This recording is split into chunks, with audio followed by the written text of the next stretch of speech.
I'm Tyler Suiters in the Energy News Center. Despite the global recession, the renewable energy sector saw growth in 2009. It added jobs and capacity as well, in part because of government tax credits and backing from the White House. Now, some industry leaders in that sector want that help extended.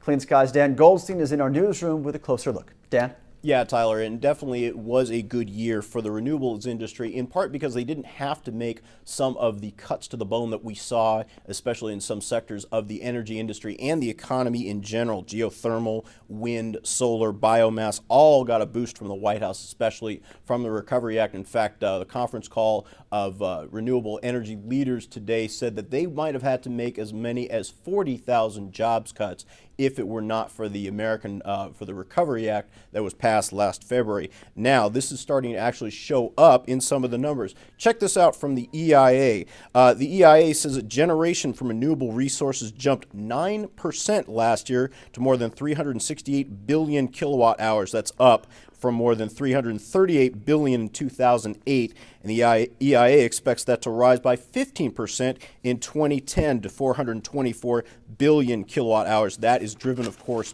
by renewables. Primarily, those are onshore wind and biomass.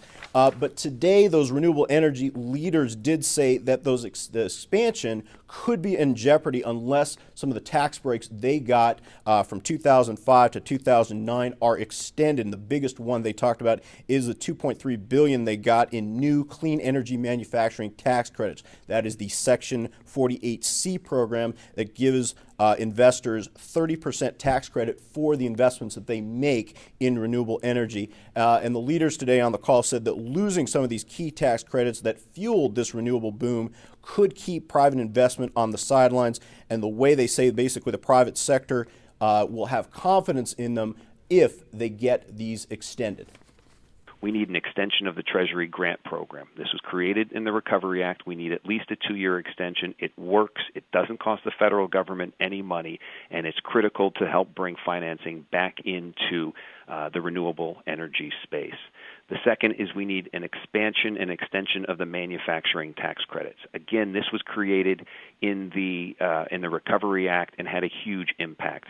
60 new factories in the United States are going to be receiving funding just in the solar industry alone from this particular provision, and is absolutely critical that we continue to support new manufacturing in the United States in the same way that other countries do. The third is to restore the $2 billion that was borrowed from the DOE Loan Guarantee Program that helped fund the Cash for Clunkers program. It's great that the Cash for Clunkers program was so successful. It's critical that that money comes back as intended to support loan guarantees for renewable energy projects. Yeah, and Tyler, also one key thing too, they also want something called a clean energy bank. We've heard of this before, and you might be able to make the argument that the Department of Energy with the loan guarantee program it's got going on is that bank. But remember, these are only loan guarantees, and that money has to come from somewhere else. And right now, private investment just isn't there, Tyler.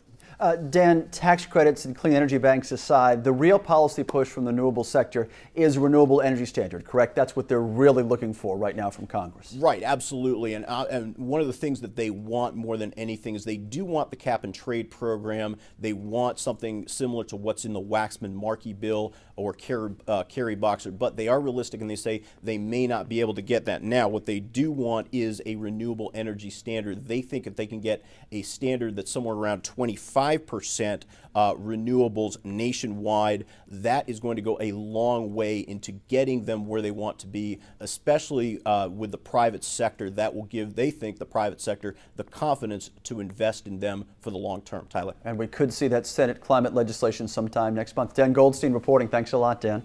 And thank you for being with us. I'm Tyler Suiters. You're watching Clean Skies News.